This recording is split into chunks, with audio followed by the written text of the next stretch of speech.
Alrighty, as the rest of the choir is finding their spot, go ahead and turn in your Bibles to Hebrews chapter 5. Hebrews chapter 5. This is going to be our last time in Hebrews till the new year anyways. We're going to take a little break as we're going into the Advent season come next Sunday. But we're going to do in Hebrews chapter 5. We're going to be in the first 10 verses. And as you're turning there, little idea to get you thinking about where we're going this morning. If you see in your bulletin, it says more than qualified. Have you ever compared your job to somebody that's higher up than you?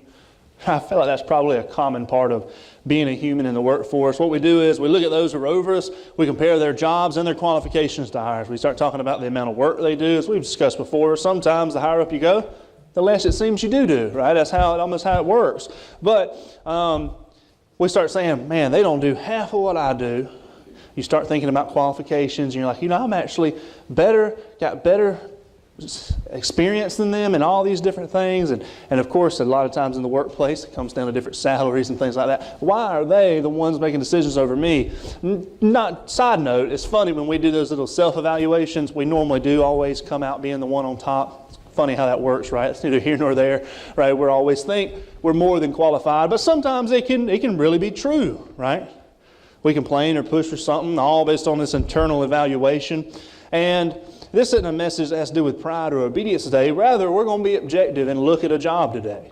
We're going to look at the role of high priest and see how Jesus measures up. He mentioned this last week when we were in Hebrews chapter 4, and we talked about going to the throne room of grace and finding mercy and grace to help in time of need. And it says that he was our great high priest. From this point forward, it's going to take some side detours, but from this point forward in Hebrews, this high priest theme is going to keep showing up. And of course, we know the answer to this. We're in church, right? We come here and we say, how's Jesus going to measure up as the high priest? Well, as you can guess, he's going to be more than qualified. Right? He's going to be better than. Which is a big deal to these Hebrew people that this letter is written to. Because if you remember, or if you know a little bit about them, the high priest is exactly what it sounds like, the highest level that you can get. The closest to God, the one who brings the sacrifices. It was a very, very special role. We're going to see a little bit about that. And so if they're really tempted to go back into that old religion that they were part of, back into their Judaism, and deny Christ, he's going to say, as he's been doing throughout this entire letter, not so fast. Because Jesus is going to be even a better high priest than that. So follow along as we read Hebrews chapter 5, verse 1. For every high priest chosen from among men is appointed to act on behalf of men in relation to God, to offer gifts and sacrifices for sins. He can deal gently with the ignorant and the wayward, since he himself is beset with weakness. Because of this, he's obligated to offer sacrifices for his own sins, just as he does for those of the people. And no one takes this honor for himself, but only when called by God, just as Aaron was. So also Christ did not exalt himself to be made a high priest, but he was appointed by him who said to him, "You are my son, today I have begotten you." And he says also in another place, "You are a priest forever, after the order of Melchizedek." In the days of his flesh, Jesus offered up prayers and supplications with loud cries and tears to him who was able to save him from death. And he was heard because of his reverence. Although he was a son, he learned obedience through what he suffered. And being made perfect, he became the source of eternal salvation to all who obey him, being designated by God a high priest after the order of Melchizedek. Let's pray. Father, as we come to you today, Lord, I just pray that you'd speak in and through your word, that you'd use me, that you'd allow our hearts and minds to focus on you. And we'll thank you for what you can do. In Jesus' name, amen. The first thing we're going to see here, Jesus has a better selection. He's more than qualified in his selection. Now, what do I mean by that? Well, jump straight to that verse 4. That's a very important point, right? We're going to work our way. It's kind of, as you can tell, it talks about this earthly high priest, and then it switches to Jesus. So we're going to be bouncing in these 10 verses. But verse 4, no one takes this honor for himself, but only when he's called by God, just as Aaron was. So nobody can just volunteer to be high priest. It can't be, I kind of feel like I want to wear that cool outfit, and I want to go into the Holy of Holies. So I'm going to going to volunteer, sign my name up. It isn't that they went to school and they applied for the position. They couldn't. The priest was a priestly line, but how did they decide who was going to be the high priest? God called them. Right? And it was going to be this one man. And then we'll get into this more and more. And you'll probably hear this over and over, and it's going to become part of this. But the Day of Atonement is very important. Last Sunday night, we went through Leviticus 16, where it starts talking about the Day of Atonement and how that worked. And the high priest was the only one that was allowed one time a year to go into the Holy of Holies and offer sacrifices for all of the sins of the people for the entire year. You didn't walk in there any other time, you dropped dead, but the high priest had that responsibility once a year. It was a very special thing. But he can only go there as if he was called by God. Right? It was what made his role so special. So what about Jesus? Well, verse 5 and 6 tells us. It said he didn't exalt himself to be made a high priest, but who made him one? Well, the answer is God the Father. It says, you are my son, today I've begotten you. He goes on again. He says, you're a priest forever after the order of Melchizedek. Now, if you were here on Wednesday, boy, we had a fun time Wednesday night. Basically, we talked about Jesus. It's a good thing to talk about church, right? We talked about Jesus, and then we got into debates about, well, he was God and he was man, and how this worked, and it was a lot of fun. We went back and forth. I called everybody a heretic. We lit fires. It was great. But we had a good time going back and forth, but some of what we were talking about comes up right here because it starts to sound kind of problematic, right? If Jesus is God, then why in the world does he have to wait for God to make him a priest? What is this submission that's going on here? Because he seems to submit. Well, I think it's a very important thing to realize that Jesus, when the Son took on flesh, and he became just like us in every form and fashion, as we're going to see a little bit more later, he even had to learn submission. As God, he had no problem. But guess what man's not really good at? Submitting. And so guess what the God-man had to do? Submit. He had to do everything that we had to do, but better. He had to succeed in it. So here, he's submitting. He's submitting to God the Father. He's being called a priest. He's getting that, and it says a priest forever after the order of Melchizedek. Now, I know every one of you know who Melchizedek is. You can tell me all the Bible stories about Melchizedek. No, you can't, right? Because he shows up twice in the Old Testament. He's a very mysterious character. The little background, some people even like to toy around with the fact that maybe Melchizedek was a pre-incarnate Christ. Now, I think that's probably a stretch, but people like to think that. Why? Because of verses like this. Let me tell you what it says about Melchizedek in the Old Testament. Number one, there's a psalm, which is what's quoted here, and it says, you're a priest forever after the order of Melchizedek. All that simply says is he's a priest. The other place you hear about it is in Genesis chapter 14. Genesis chapter 14, verses 17 through 24. We're not going to read it, but it's this odd section where he runs into Abraham. It says that Melchizedek was a king of Salem, and then he says he was a priest of the God Most High. And then Abraham offers tithes to him, gives him 10%, which is a strange thing. And you don't hear about Melchizedek anymore. He briefly shows up in the Old Testament, and you're thinking, wow, why in the world would this writer bring him up? Out of all these different images he could have used, why did he bring up Melchizedek? He doesn't have that big of a role in the Scriptures, but I think it's important for two reasons, right? One, it says if he was a king of Salem, he was a foreigner, but yet he was still a priest of God Most High. That's kind of an odd thing to see in the Old Testament. You didn't see that very much, but I think it fits very well because guess what Jesus was? He came from outside of us and became one of us. He was a priest of God Most High. The other thing that you just don't hear much about in the Old Testament that Melchizedek was, he was a king of Salem and he was a priest. He was a king and a priest. And so not as Jesus, he's from outside of us and became one of us, but he's also King of Kings, Lord of Lords, and yet he's also there for us as our great high priest. He's a king priest. And so this order is forever. Every other high priest died and they were done. Aaron died, new high priest. Did Melchizedek die? This is why people speculate, right? The Bible doesn't tell us. We don't hear the rest of the story. The obvious answer would probably be, yeah, if he was a true man, he died in history. The Bible just didn't tell us about it. But the point he says is, no, you're a priest forever after the order of Melchizedek. Everybody else's was temporary selection, but then the Son he gets the selection, and it's good forever. His selection by God is superior. Let me think about a way of explaining this. So I used to, when I was in college at North Greenville, we had these things called impact teams. And as part of the impact teams, they did different things. Sometimes it would be weekend teams. They would go out and do like VBSs and things like that at different churches that needed help. But I was part of a weekly one, which means instead of every now and then during the semester, we went every week and did different things. Sometimes they'd go to good news clubs and things like that and help out. I went to a boys' home. It was in Taylor's. It's the Miracle Hill Boys' Home. If y'all know where that is, on 29, right behind Zaxby's. And we'd go every Monday night. It was a weird night of the week to go. But every Monday night around 6 o'clock, me and about 4 or 5 other guys would load up. We'd get in the van from North Greenville. We'd haul on over there. We'd meet the kids. We'd play basketball with them, football with them, mainly basketball because they had a court out there, and we'd play behind the house. And just demolish them because, we're not going to take it easy on them. And anyways, no, we had a great time splitting teams up, playing, and then we'd come back in, we'd have a Bible study with them. Now, you sometimes pull in teeth to get them to come to the Bible study, but most of the time not. Some of them would go back to their rooms and not want to play a part in it, but many would come and sit because we'd been there.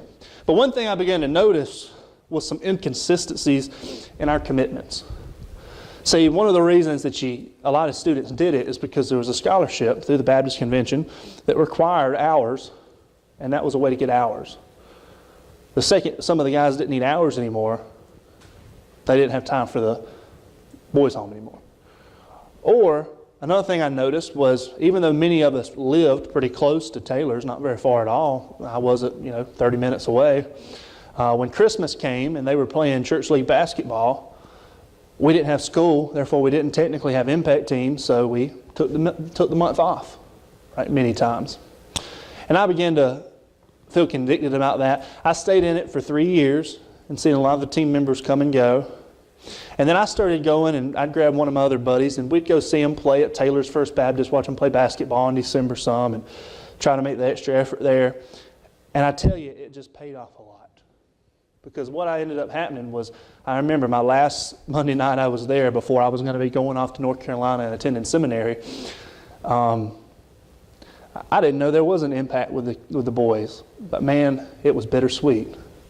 They all kind of went in a circle and talked about how they were going to miss me. And it was a hard thing to leave.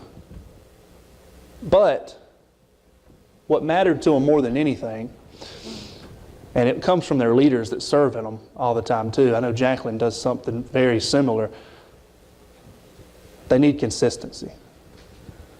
Right? They need somebody there because guess what? They're used to. They're used to everybody not being there for them. And so then that really made an impact for them. We love to have people that are there for us. We all know people that we trust on that are consistent.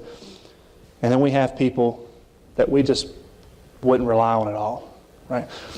We don't want to be wishy-washy people, but here's the awesome thing about Jesus and His selection as our high priest. It's forever. He's always there. He's always there. He promises you that He's never going to leave you nor forsake you because He's going to be your priest forever. He doesn't come and go. His ears are always open. He's always praying for you. And there's never a time when God loses control or forgets about you. You're not forgotten. You're not something that He put in His planner and then just skipped over you. He knows you intimately.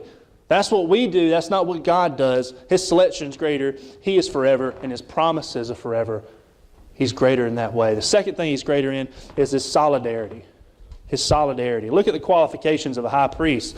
We're going through, we're looking at this objectively. What do the high priests have to do? Well, the first thing in the very first verse of chapter 5, first of all, he had to be chosen from among men, which is important.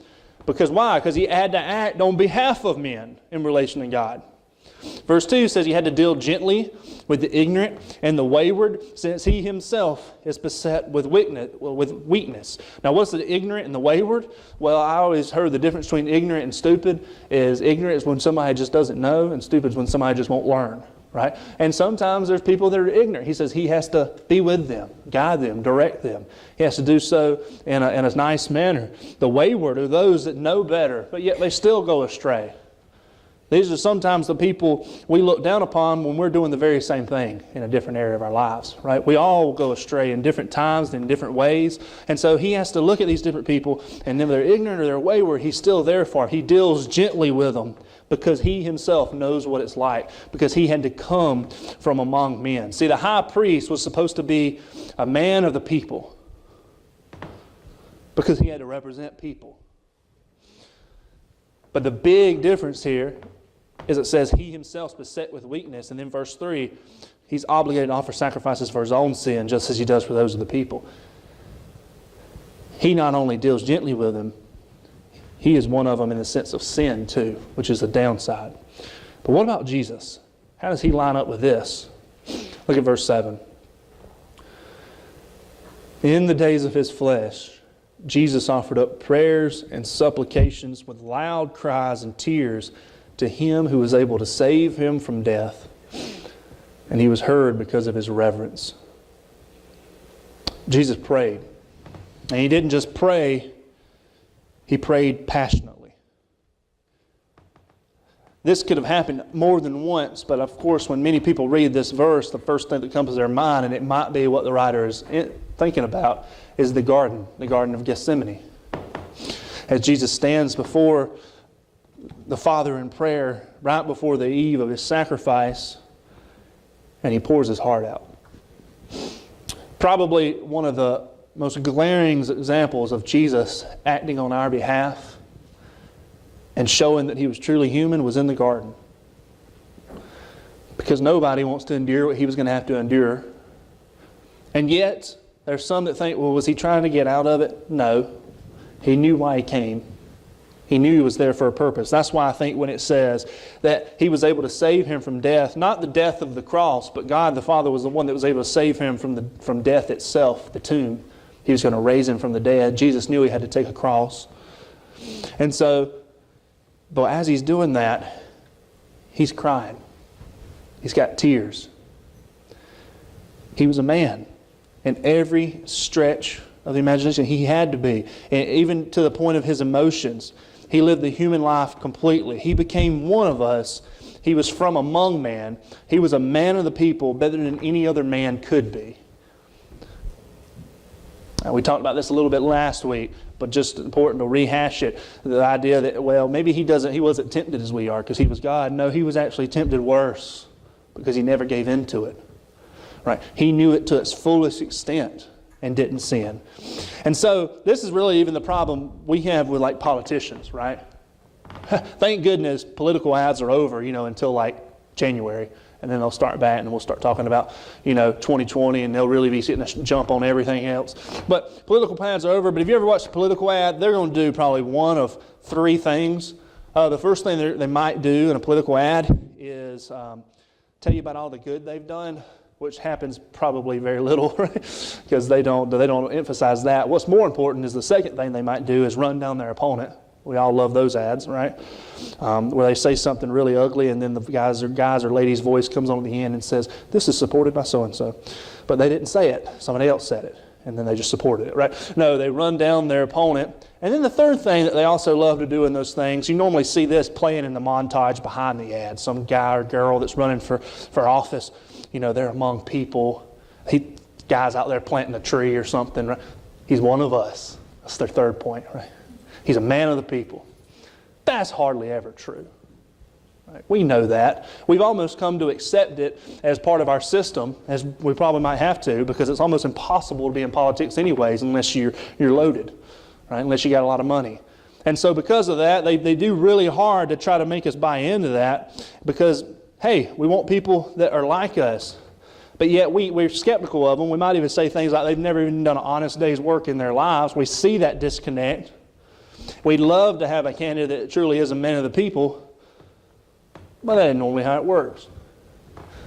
Hey, even Trump, that was his whole campaign push. But I'm sure my life looks a whole lot different than his ever did.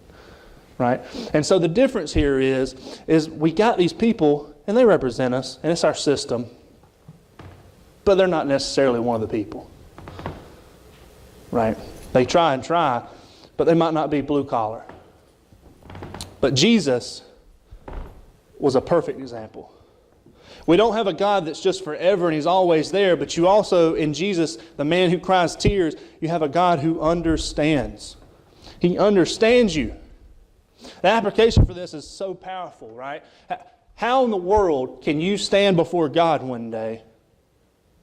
Jesus understands, and He paid your price. He's there for you.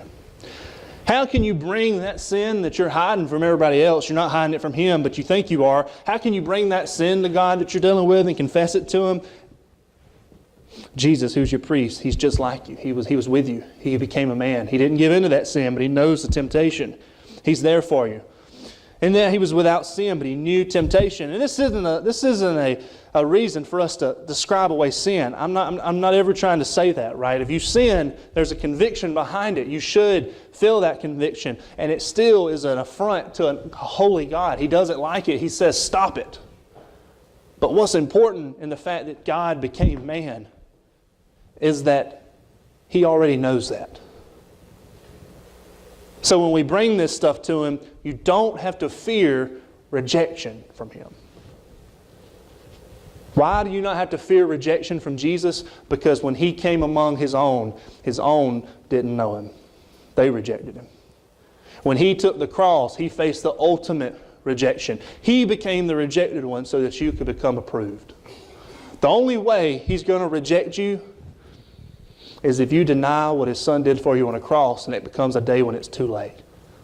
And then He'll reject you on the merits of your sin. But until then, even though He may chastise, He may tell you to stop, He's still going to be a God that's there. He's always there. He's a priest forever. And He became a man. He understands. He's there for you.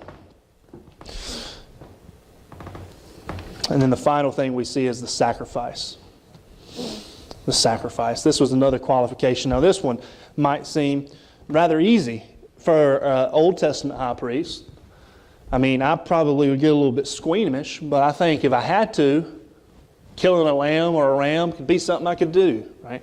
It isn't like there's a large skill set that necessarily had to take place for him to do that. So as a qualification, this may be an odd one. But look, the most important thing it says here is verse 3. Because he's obligated to offer sacrifices for his own sins, just as he does for those of the people. In Leviticus chapter 16, when we looked through the role of a high priest, it was so interesting to see all the different sacrifices that had to take place. Sacrifices for animals, that blood was then sprinkled on the altar and in different parts of the tabernacle and the temple in order to cleanse the environment, because sin stains the very environment that it's a part of. But then he also had to take, Aaron had to take a ram or bull for himself and sacrifice it just to cleanse himself, to forgive his sins. He had to take a bath, he had to put on fresh clothes, and then he could come into the Holy of Holies. Right? Because he himself was beset with weakness and gave into sin, he had to offer sacrifices for his own sins before he could even begin to make intercession for the people. But Jesus, verse 9, tells us not the same. Verse 9, and being made perfect, of course, being made the perfect sacrifice. We discussed this earlier in Hebrews, not that he was less than perfect, but that as he continues to live the perfect life, the sacrifice is being made perfect. He became the source of eternal salvation to all who obey him. He became the source of eternal salvation to all who obey him, being designated by God as a high priest after the order of Melchizedek. Even his sacrifice is better. These men in the Old Testament, they did what they were instructed to do, but they were still sinners. And they would make sacrifices and then go make sacrifices for the people, but it was something that had to take place regularly throughout the year, and then especially every year at the Day of Atonement. They had to do it every year. There were always animals that were going to be dying as a part of this process. But Jesus comes, and it says he, number one, crazy. Not only is he the high priest, he's also the sacrifice. He himself is the very source of our eternal salvation. And he did it, and it's once and for all.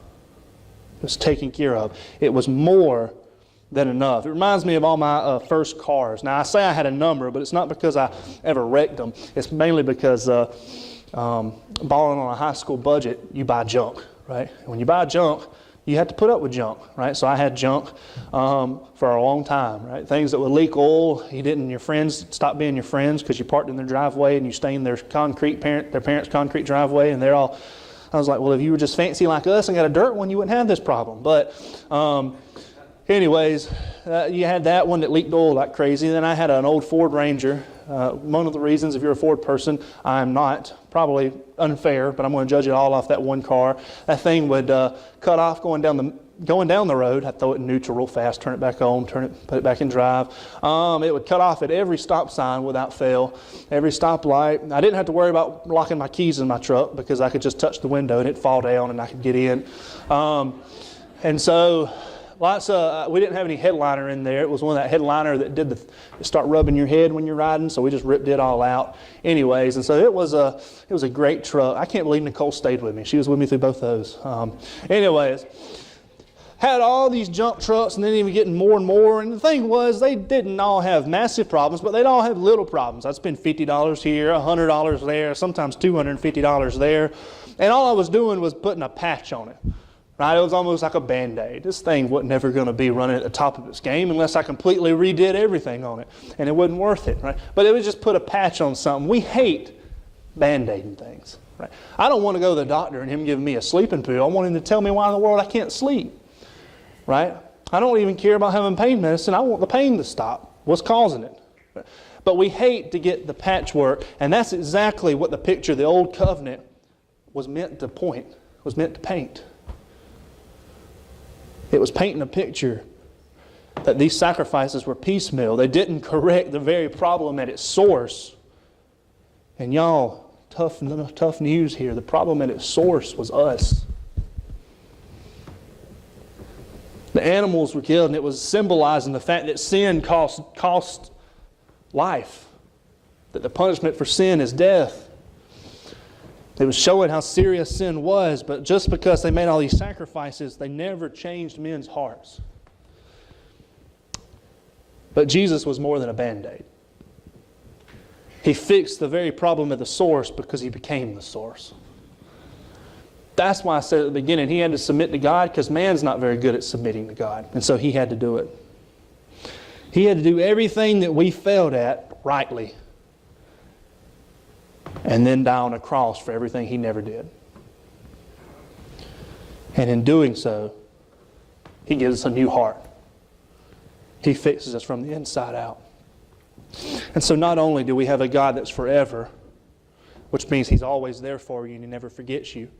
Not only do you have a God that's one with you, He knew what it was to be man, therefore He understands. You don't have to fear rejection in the midst of it.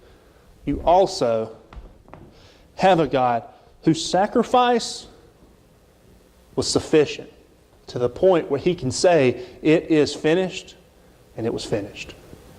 Which means all that fear of guilt and shame that you have, forget about it. Forget about it. You keep returning to sin, that's a problem. But if you keep returning to judging yourself for confessed sin, that's an unnecessary problem. Christ paid for it, and you can let it go.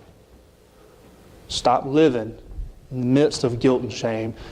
Trust what He did for you on a cross. Embrace it and move forward. Because He's there with you, never leaving you nor forsake you. The point here is this. We looked at it. We've looked at these high priests in the Old Testament. We looked at this new. And the point is, Jesus is by far the greatest high priest. And He is that for you.